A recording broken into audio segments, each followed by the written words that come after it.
Sementara itu pemirsa, jelang Ramadan, harga beras di sejumlah daerah di Indonesia tak terkecuali di Provinsi Sumatera Selatan kini mulai merangkak naik. Selain belum memasuki masa panen, sejumlah program bansos juga menjadi salah satu penyebabnya.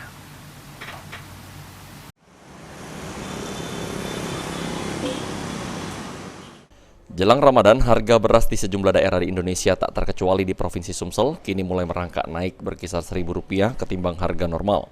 Terkait hal tersebut, Kepala Dinas Perdagangan Sumsel Ahmad Rizali mengatakan, kenaikan harga beras memang kini tengah terjadi di Sumatera Selatan. Beberapa faktor penyebab kenaikan harga beras sendiri disebabkan oleh saat ini belum memasuki masa panen, serta banyaknya stok beras yang diserap pemerintah dalam sejumlah program bantuan sosial untuk masyarakat ketika pandemi COVID-19 lalu, seperti program Masyarakat Miskin Ekstrim, program stabilitas harga, dan lain-lain. Harga beras sendiri akan kembali normal ketika memasuki masa panen setelah bulan Maret 2023 mendatang.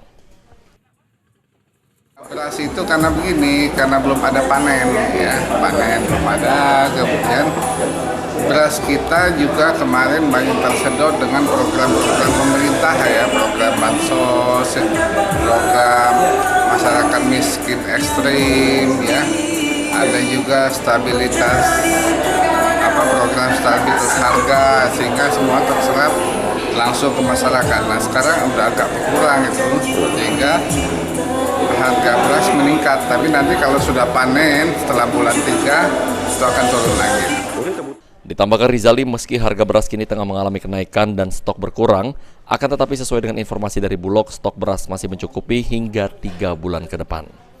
Sandi Pratama, PAL TV.